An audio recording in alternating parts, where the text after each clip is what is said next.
Hello and welcome back to Coin Lady channel. Here, we will discuss XRP. To kick things off, I'd want to discuss the following 10 items. My opinions don't represent the XRP ledger, and nobody else can either. Furthermore, it is risky to state emphatically that something will never occur. I am referring to a level of reasonableness. 10 problems the XRP community must fix immediately come to mind. In yesterday's video, I covered the topic. Well, David continued to provide explanations for each in his own style. Therefore, it is impossible to link XRP to any other currency or commodity. Nothing prohibits a potential price setter from attempting in theory. But to expect someone to do this when there is no conceivable reason for them to do so is ludicrous. Therefore, he suggests that XRP might be linked to gold. But why would anybody want to do that, anyway? To him, it's completely illogical. The value of XRP will not suddenly stabilize. To establish a minimum value, someone may offer to redeem XRP at a predetermined rate in exchange for another asset. But why on earth would you want to do that? They should just release a stable coin and stop messing with XRP. Later on in this video, we'll go into more detail regarding stable coins and how to get your hands on one. XRP is not the same as stable currencies issued on the XRP blockchain. This is, of course, true.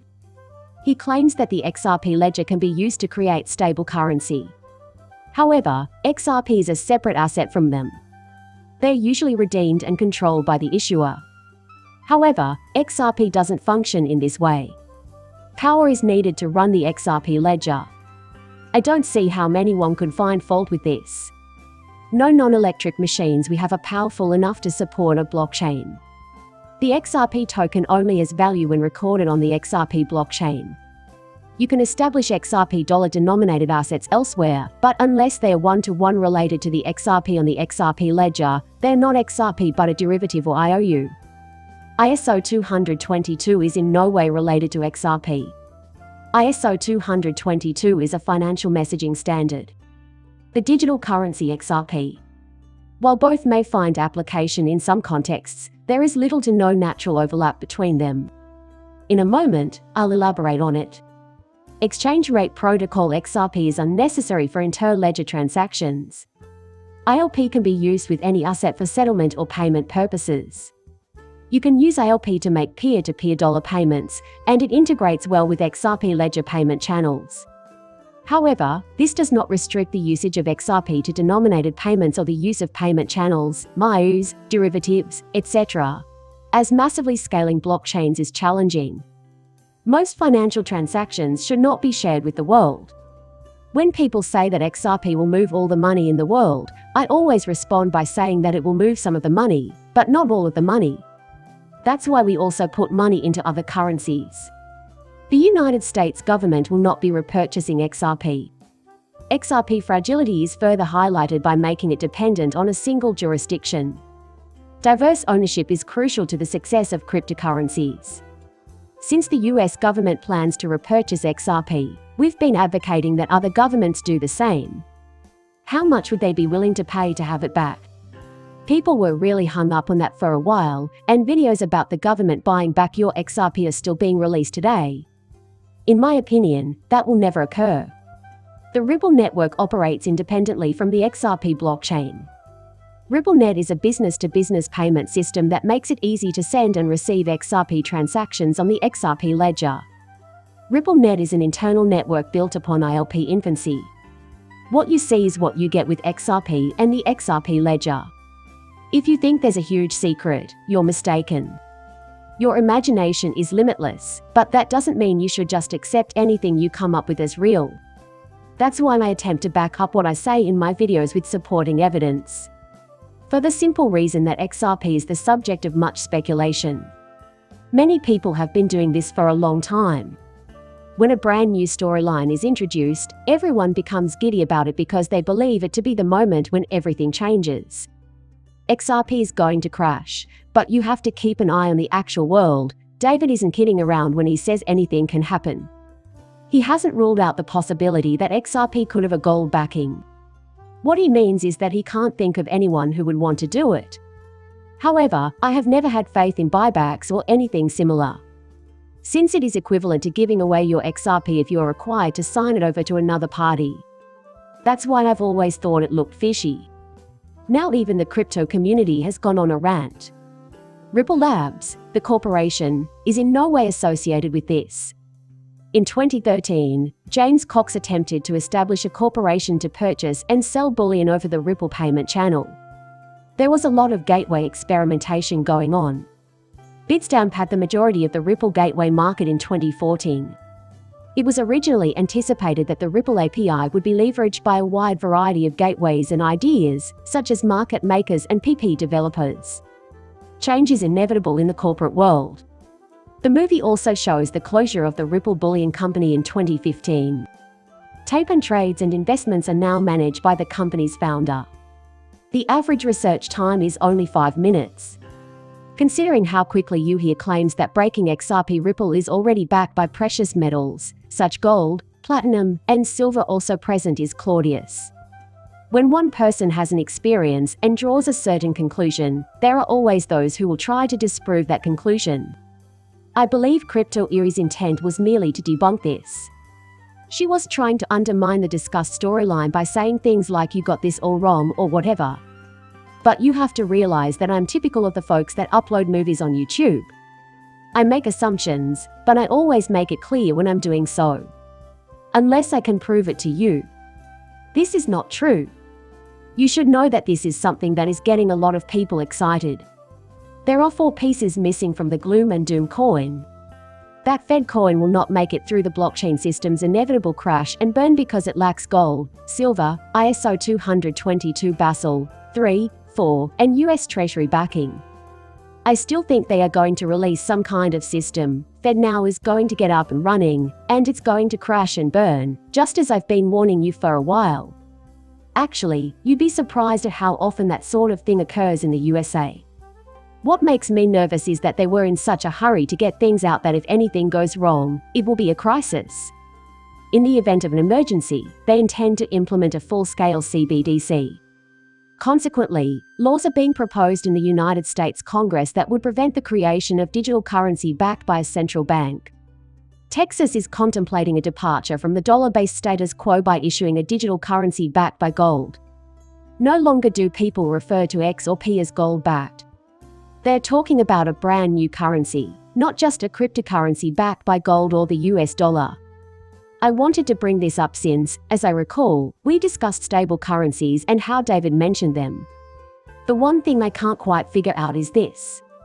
The World Bank classifies XRP and XLM as stable coins and refers to them as digital currencies. Instant XRP cross-border interbank payments, micropayments, CBDC federated sidechains, and XLM retail payments mean these currencies are not considered securities by the SEC. If by stablecoin they mean a coin whose value doesn't fluctuate wildly like Bitcoin's does right now, then I agree with them that things will change dramatically once utility is factored in and we no longer experience the market cycles we do now. But for the time being, let's discuss stablecoins. Contrary to what David was claiming, this sounds like the case. So, we'll have to wait and see what the World Bank decides. Ripple is a form of communication and a form of currency. Do you recall David's earlier discussion of XRP and ISO? Although Brad seems to believe otherwise, I believe that Ripple competes with both the message technology of SWIFT and the liquid liquidity of CT in a single way. We are both messaging and liquidity. That's why I'm convinced that, in the long run, Ripple will take a significant portion of SWIFT's market share. And they're a source of cash flow as well. For me, that changes everything. Since you can't compete with instantaneous liquidity, I'll keep my XRP. Ripple Swift may be compatible with IOTA and Stellar Lumens according to ISO 222 standards. We can now observe the gradual development of that enormous network. I brought up the subject. I've told you before that there are links between different forms of cryptography. This is happening right now with IOTA Stellar and the Ripple effect. It is likely that similar announcements will be made in the future. The question I have is whether or not Ripple is using XRP as the driving force behind the multi-billion-dollar CBDC project, and whether or not Swift will work with Ripple if it doesn't. We also know that Ripple has extensive connections to India. This was something I touched on in yesterday's video but didn't really emphasize. Ripple is assisting a wide range of nations in developing in-demand CBDC initiatives. India, a country with a sizable economy, is developing a prototype CBDC. The Reserve Bank of India has been rumored to be considering using Ripple's technology. I have faith that they will use Ripple. I think you're seeing the same thing happening in other BRICS countries right now. Despite what others may believe, I still believe that XRP will have a very close relationship with BRICS. I need you to repeat that a bit louder. Please. I don't think everyone heard SBI CEO say that by 2025, every Japanese bank will be using Ripple's XRP. That's right, you should have plenty of XRP to keep trading for the foreseeable future. I tell you this all the time, but we just don't know. The possibilities are open, according to David. We're still in the beginning stages, so we've been able to witness this system slowly take shape over the course of several days. When I post a video and discuss recent XRP-related developments, I'm demonstrating the construction of the forthcoming monetary system. But you don't need me to sell you on it if you look closely enough. I only need to show you the evidence. The morning meeting, one conceivable outcome of the SEC versus Ripple lawsuit is outlined by a pro-XRP attorney. I just had to tell you about this. Jeremy Hogan has shared this with us. A judge in a Ripple case who wants to split the baby is using horrible language. Since the middle of 2018, she has been able to roll XRP sales. We're not securities because the SEC itself admits that our efforts have had almost no effect on the price of XRP since then. After paying the punishment, which I believe Ripple can afford, the company can continue operating as usual. With XRP being the sole transparent cryptocurrency, perhaps by next year Coinbase will only offer Bitcoin and XRP for sale. That's something we have to witness, since I'm eager for this case to be resolved as quickly as possible. And as it winds down, I anticipate significant shifts in the crypto industry. If Ripple is successful, it will have far-reaching effects on the cryptocurrency market, sending the value of several coins surging and maybe setting the stage for the next run. Meme currency is what I'm referring to. There will eventually only be a few number of cryptocurrencies that are truly useful for something. But I will say this much before I leave you today. In any case, I'm one who likes to lay forth the evidence. The evidence supports my conclusion. There will be a lot of significant developments during the next 2 years. Once Ripple prevails against the SEC, I see a turnaround in the cryptocurrency market and the emergence of gigantic green candles in 2023. In my opinion, ISO has not yet proven to be worthwhile. That, I believe, is in our future. Also, gradually, the XRP ledger should also be consulted. There are constantly more and more projects being added. I plan to make a video based only on the initiatives documented in the XRP ledger. That way, I can demonstrate my progress to you. That's useful too, by the way. The future is still a little bit unpredictable, so you just have to be patient and positive and continue holding. And I do know this, even if Ripple lost the case against the SEC, XRP will continue on and you will get rich off of your XRP one way or another. That's why spending money on it makes sense. Except for that one example, nothing is holding it back right now. The future value of XRP would be greatly enhanced if New York's regulators provided greater clarification. So, with that, I wish you a joyous Easter. Please accept my gratitude for tuning in. I value your interest in my videos. Please like and subscribe my channel. See you later, bye.